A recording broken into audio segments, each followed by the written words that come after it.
Hey guys, welcome back for another review. Today we are taking a look at the Star Wars 40th Anniversary Legacy Pack from Hasbro. Obviously the packaging here is a big draw. It's the kind of the big thing with this particular figure with this set because it's meant to mimic the original early bird kit from the vintage Kenner line. And as you can see in the packaging here, we've got our lineup of the original figures, what make up this set. We've got Vader over here, the new sculpt Vader. We have got a shot of the set with Vader on it. We've got our 40th anniversary logo up here in the corner. And then we've also got the Kenner logo down there in the bottom, which is a great nod to the vintage line.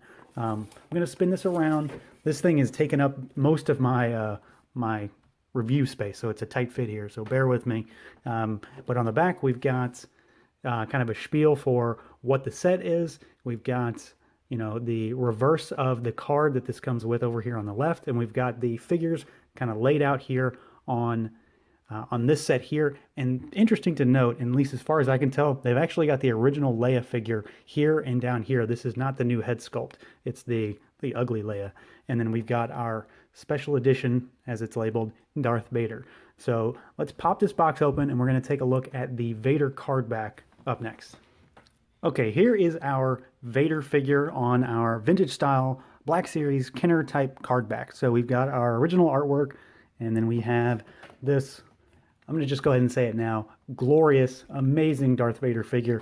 This thing is just blowing me away, and we haven't even opened him yet. We'll flip him around to the back, and we've got the 12 back artwork, which has the figures that I've already got: Han, Luke, Leia, Obi-Wan, and R2. And there's another review on the channel for that if you want to take a look at those. They're all in one video. And then we've got our upcoming Death Squad Commander, Chewie, Stormtrooper, Jawa, 3PO, and a Tusken. And then we've got a shot of the whole set. So we got the figure. Now let's pop him open, and we're going to take a look at the figure along with the stand that it comes with to make this complete package. All right, so here he is in all of his glory out of the package, and without even touching him, without really doing much with this figure, I can tell you 100% that this figure is a far cry better in every way than the original Black Series Vader that we got. Just the look of him alone is more screen accurate, and he just looks like a better figure. He also looks like a better display piece. Now I will show you this guy compared to the original one later on in the video, but let's take a look at the figure on its own and see sculpt and paint, articulation, all that good stuff. So obviously he comes with a lightsaber. I figured I'd just go ahead and throw that in there. It's got sculpted detail on it, black and silver with the red blade. I mean, there's not a whole lot to talk about. It's a Darth Vader lightsaber. It looks good. It is pretty accurate as far as I can tell, and it's all he comes with. So there's no point in having its own section just for the accessory. Now, obviously, this figure is a mix of plastic and soft goods. So this is meant to, kind of more mimic the original figure. So he's got the fabric that goes all the way around on the back and on the chest.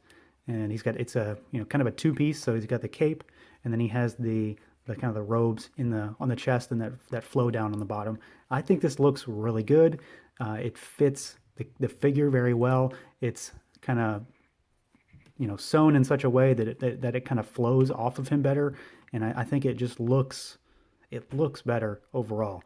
Now, we're going to obviously take a minute to look at this head sculpt, or the helmet sculpt rather, and let me get this out of the way. So the helmet has a lot going for it as far as I'm concerned. This is a better, more accurate Darth Vader. He does have the more red lenses. Kind of hard to pick them up, but you can probably see it right there, that they do have a red tint to them. Very, very good, very accurate. I like that. Everything about that just looks and screams Darth Vader. We have got a ton of sculpted detail on the chest plate, on the belt, on the codpiece, and then of course on the suit to mimic the fabric texture of his suit. The sculpted plastic has a lot of ribbing in it, and it's all textured. And then of course his padding on the shoulders have paint and texture, and they have sculpted detail all over them. The boots have sculpted detail, and then they also have kind of textured feel to them as well, to mimic kind of a leathery type look. As far as paint goes, he's mostly molded in plastic, obviously. I mean, he's black, Darth Vader, but the paintwork on the chest piece, on the shoulders, it's very clean for that silver kind of gunmetal type color, and then the control panels and the pieces on his belt are all very clean with the red and the green and silver, so it looks good. It pops. It kind of, you know, it sticks out a bit from the black. It breaks him up, and he looks really, really good. Now, as far as articulation goes, he's still kind of a standard Black Series figure, so you're not going to be wowed in this department. The head can go side to side. There is no hinge. I mean, there's no way for him to hinge his head because of the fact that the helmet hits the shoulders in such a way. So if there is a hinge in there, and it feels like there might actually be one, it's wasted on how the character is built. As far as the arms go, they go all the way out, they go up all the way around, and then we have a single jointed elbow. It's a Black Series figure. They're not going to get too crazy on us. And then we have a swivel and a hinge at the wrist. We have got a twist at the waist. There is articulation for a crunch, but you're not going to get him to move because of how he's built into this waist piece here. Legs go pretty far out. You can almost get Vader to do the splits if you're so inclined.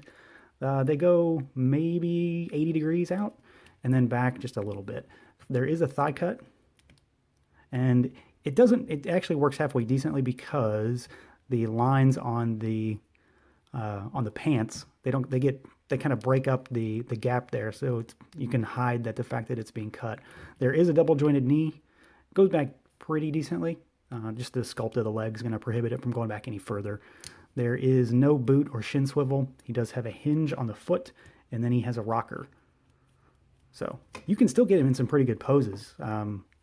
The only thing that's really jumping out at me that I kind of don't like about this figure, and it's, you know, it's probably, in the way I'm going to display him, it's probably not going to matter, but he has the makings of a trigger finger for some reason. I'll give it to him that this is most likely him force choking, but it looks very trigger finger-ish to me. These fingers should probably be out a little more. So maybe not. I don't know. It's kind of bugging me, probably more than it should. This figure is almost perfect, though, as far as I'm concerned, so I'm going to let this slide.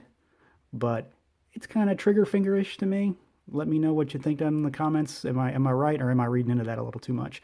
I think for a force choke, a force grip, he should have more than one finger out, but this may be just Hasbro's way of getting us a force choke. You know, he doesn't have a gun, so he's not going to be holding a gun. So let's go ahead, now that we've kind of looked at this figure, and take a look at him next to the original Black Series Darth Vader. All right, so here the two are together, and let's go over the differences. There are a decent amount of them. Obviously, the helmet is kind of the big one, and you know, when I first got this Vader, I was okay with him, and I can give him sort of a pass because they made the helmet removable. That on its own, though, it contributes to the problem of the fact that this head looks so short and squatty, and you can just tell the difference between the two just right off the bat. Now, beyond that, you know, this one obviously has a chain. This one doesn't have a chain. This one has the cape on the original one is just nowhere near as good as the new one. Material is different, and the stitching is different too. So it flows and it holds itself better on the new one than the old one. We've obviously got different paint apps, and then of course there's also a different hand here. So me going back to the whole possible trigger finger type hand, which that's got to be what that is. The original Vader had more of an open palm, which is, you know, kind of maybe a force push type hand maybe, or, you know, blocking a blaster bolt from one Han Solo. But, you know, it's a difference. It's not really a huge problem. But this figure, by and large, is not as good as this figure. You can also see the fabric on this figure covers the chest plate. I mean, on this figure, you can even see the holes in the plastic where the cloak actually ties on. So, you know, take your pick, but I think you're going to want this figure over this one. So there's quite a bit of difference in the overall figure. Obviously, some of it's got to be the same. I believe, you know, maybe the overall body is the same. There's got to be some parts reuse there somewhere. The overall finish on them is also different. This figure is a little more matte. Obviously, you can just take a look at the boots here. You know, I don't think it's because of age on this one that this is a little more matted than this one. Obviously, things are a little glossier for this guy than this guy. So for a first attempt, maybe this one's not too bad, but when you compare him to the new one, this guy just doesn't stack up anymore. All right, now the last piece of this puzzle, I guess we'll say, is the stand that this comes with. So this was, part of the promotion back in the vintage line with the early bird set. You would get the stand that your figures could be displayed upon. So they've mimicked that here, and the whole thing comes with Vader. It's not a piecemeal kind of thing. So it's comprised of 4 individual pieces that lock together, and then this frame is built upon it. You do have to apply this sticker yourself. I mean, that's not a big deal. Just make sure you get it straight. And then this backer slides into a groove down here, and it's held together with a peg up here on the right in the corners. It doesn't fit in anything on the top though, so it's just sort of sitting there. If I have one criticism of this, it's that this is kind of janky in that regard. So it's got this kind of X-Wing Death Star vintage diorama type backer on there, and I'm going to spin it around. I'm not going to take it apart for this. It has a reverse, which has the 12 back figures on it as well in some vintage style artwork. Now this is how I'll display it. And then it of course has peg holes for figures. So all Black Series figures have peg holes in their feet, so you can put them on a stand. There just aren't very many stands that accommodate Black Series figures, so you can put all of the figures that are supposed to go on there to display them as a complete set. All right, so overall, what do I think about this guy? Amazing figure. End of story. Add on the stand, the cool box, and you've got a really good package. So, obviously here Vader is alongside the other figures that have been released thus far in the vintage cardback line and the 40th line. And I think this is shaping up to be a really cool display piece. There are pegs for the figures to stand on. I had to fight a couple of them to get them to stand on. Obi-Wan in particular did not want to get on one of those pegs. That could have just been my problem, but just FYI. The figure itself, though, definitely the best Vader we've gotten. Quite possibly one of the best figures in the line thus far.